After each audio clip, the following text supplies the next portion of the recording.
Salut à tous, c'est Pangdashino, bienvenue sur cette vidéo qui aujourd'hui va parler des dérives que l'on peut trouver parfois dans les écoles d'accompagnement, en l'occurrence d'hypnose. J'ai eu hier un message d'une apprenante qui me disait que dans ses cours, il y avait quelqu'un d'assez problématique qui se formait à être hypno.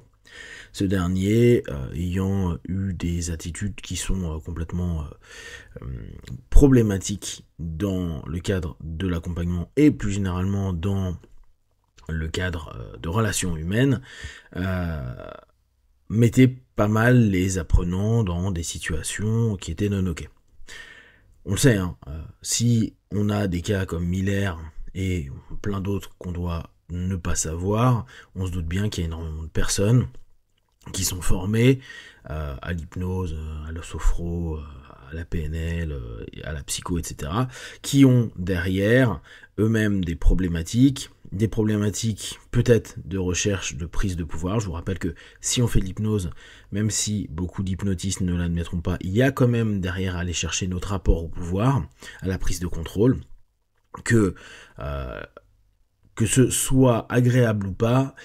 Pourquoi l'hypnose et pas un autre système qui est moins reconnu comme étant orientant, étant possiblement manipulant, étant possiblement également un cheminement pour programmer les gens en face de nous.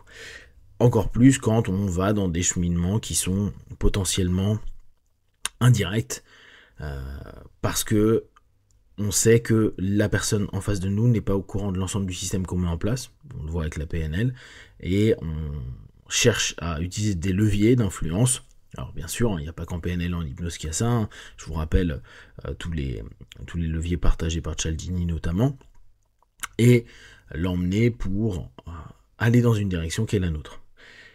Là encore, ça ne veut pas dire que vous êtes des vilains et méchants manipulateurs ad vitam aeternam, c'est juste qu'il y a une partie de vous qui peut être séduit par cette facette-là, et si pour différentes raisons de votre vie, de votre nature, de plein de choses, vous avez à mettre en place certains rapports avec les autres, il se peut que vous utilisiez l'hypnose pour que vous ayez un bénéfice, parfois au détriment de la personne en face de vous.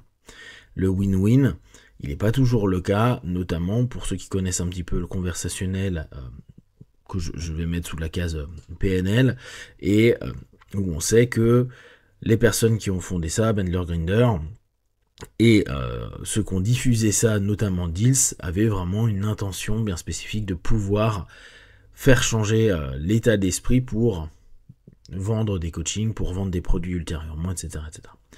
Du coup, tous, autant que nous sommes en tant que praticiens d'hypnose, on a cette question à se poser de notre rapport au pouvoir. Et si ça vous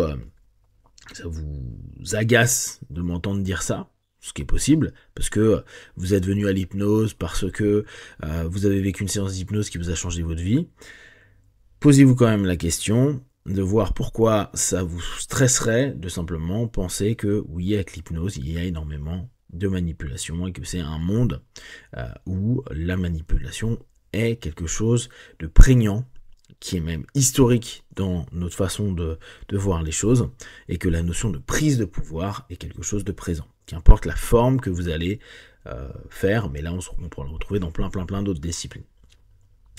Du coup, on revient sur cette notion avec un apprenant qui peut-être n'a pas des bonnes intentions, qui peut-être même est juste un connard, hein, et qui apprend ce système-là, ok. Après, c'est pas parce qu'on est un connard qu'on n'a pas le droit d'apprendre des choses. Dans quel objectif, ça on peut pas le savoir. Par contre, les autres apprenants sont mal à l'aise avec cette personne-là, et il se comporte mal, voire il a des notions un peu agressives, ou agressantes en tout cas, par les autres apprenants. La question clé, c'est qu'est-ce que fout l'école? Que font les instructeurs pour ne pas le virer? Vous êtes bien d'accord que quand on était gamin et qu'il y avait des personnes qui étaient problématiques, alors que à l'école, on sait que tout le monde doit avoir un enseignement, on était mis à la porte, on était collé, on avait des sanctions. Alors bien sûr, quand c'est une formation pour des adultes, on n'est pas du tout dans les mêmes contextes, mais le rapport de sanction a quelque chose d'important. Et on peut se dire, bah attends, si une école qui voit ça, parce qu'il ne faut pas prendre les instructeurs, surtout que j'imagine que beaucoup de personnes sont allées se plaindre, ou en tout cas ont fait la remarque. Donc les instructeurs sont au courant de ce qui se passe. Et ils continuent à accepter cette personne-là. C'est pour une seule et unique raison, et là, on en a déjà parlé, hein. Je vous en ai déjà parlé, mais on en a déjà parlé sur des lives, hein. C'est de bien comprendre que un organisme de formation d'hypnose, ce n'est rien d'autre qu'une entreprise qui cherche à faire du profit.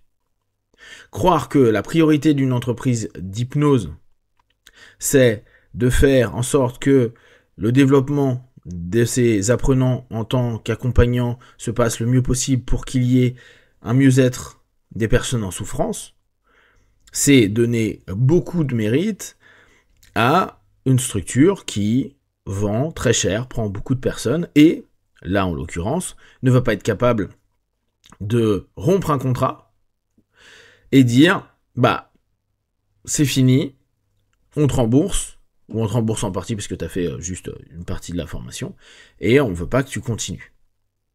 Pourquoi ? Parce que bah, ça peut être chiant à gérer, parce que c'est une perte de profit, parce qu'il y a plein de choses.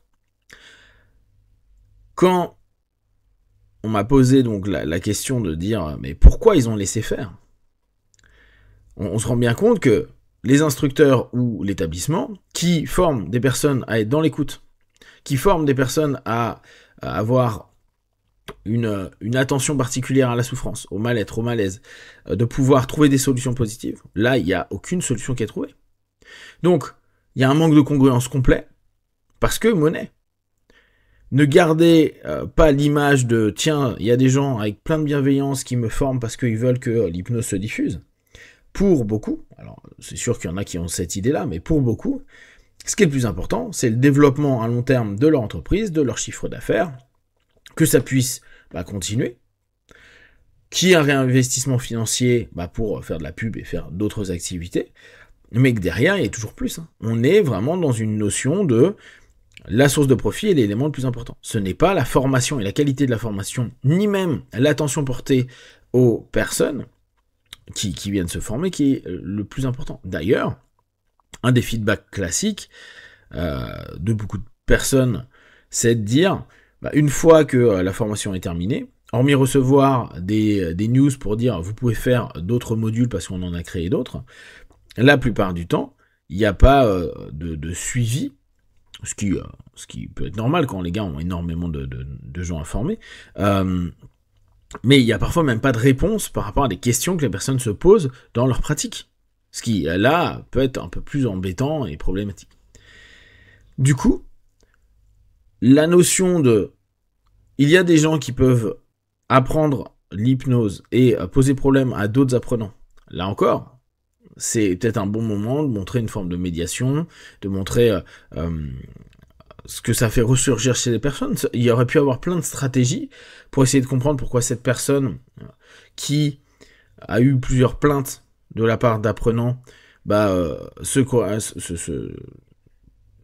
réagit comme ça et peut-être proposer quelque chose d'intéressant d'exploiter cette notion-là. Ou tout simplement dire, t'as pas un comportement adéquat, t'as signé un contrat où ce qu'on attend à minima c'est d'être ok, dans ce cas-là, merci, au revoir et ciao.